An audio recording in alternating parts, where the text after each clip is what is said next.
Now that we've got past the fun and games here a little bit, let's talk about this U.S. Senate race. We had the opportunity to have you on the air for the debate down in Scottsbluff, Nebraska here some days ago. Give us an idea where this race is at this point in time, and tell me why the people of Nebraska should vote for you, sir. Well, I'm a businessman. I stepped aside from Pinnacle Bank, our family company, to do this, and I'm doing it because I'm so darn frustrated with the overreach of federal government. Everywhere I go, Jim, and I bet it's true in your radio business too, we've got a story of the federal government inappropriately reaching into our business or personal lives and saying we need to do this, we need to do that. We've gotten so far away from what made our country great, and that's each of us pursuing our own individual dreams without government interference. I would agree with everything that you have said, Mr. Dinsdale. The one question that I have for you, it seems like when we vote for people that say that to us, when they get to Washington, something changes. Now, I know that your checkbook is fairly good size, so hopefully they won't entice you with money under the table. But it looks to me like that whenever we get senators to Washington, somehow they get corrupted pretty darn quick.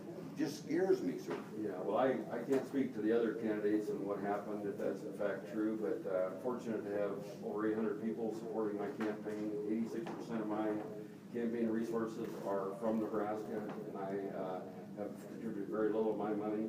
So what really gets me going every morning is I got those people depending on me. They've given me their hard-earned dollars. So I am not seeking Washington endorsements, Washington groups to endorse me. I'm working for one group, and that's Nebraska. Wonderful, and that is nice to hear. You know, there are so many things, and I don't know where a person would even begin, Mr. Dinsdale, but you look at all of the different things that are being pushed on the American public, Nebraskans in particular, since you're from Nebraska, but as a whole, our federal government seems to be against those of us that are actually working for a living. And I'm sorry, but it chaps my fanny. Can you fix that? Well, I'm one man, Jim, but I'm running for just the reason you said. It is really very scary to me where we're going as a country and how far we've come from where we need to be. So I want to go back there as one U.S. Senator. Hopefully I can find allies back there that think the way I do, that less Washington, D.C., more Nebraska. You know, our little state of 1.9 million people has got along pretty well. We'll argue and debate a little bit, but at the end we come up with a fair conclusion of whatever we're trying to work on. And I just want to go back as somebody that doesn't have lobbyists after me that will succeed anyway. There's 23,000 lobbyists in Washington, D.C. You know, lobbyists have been a pain in the neck since the beginning of the American dream, if you will, since the beginning of our government. But one of the things, our time is limited here, but one of the things that just frightens me to no end, when we take a look at our national debt of 16, 17 trillion, whatever it is, with kind of a blank check that was just given to Mr. Obama again, but those sound like astronomical numbers. They're nothing in comparison to Social Security and to Medicare. You put that down the road here, another 15, 18 years, and you're talking nearly $200 trillion.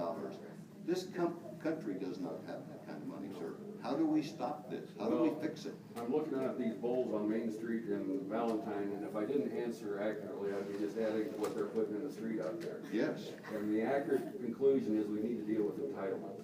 And it won't be fun, and it won't be pleasant, but we're going to have to deal with them, or the young people we have coming up now are going to look at the promise, and we won't be able to honor that promise. So, but there's a promise that's been made. I mean, obviously there are a host of baby boomers that are in the process of retiring. I think there's like 10,000 a day, and this is going to continue on for the next 20 years. You know, and all of a sudden these Social Security dollars are mammoth. Well, we can honor those promises if we make some changes on the young end of our population and make some changes on underwriting. It seems that eligibility for some of those benefits, with the way the lifespan has increased, it has to be changed. And it won't be pleasant, but I'm just saying, honestly, as a businessman and a banker, we can't keep doing what we're doing. That's the definition of insanity, when you don't change what you're doing and expect a different result.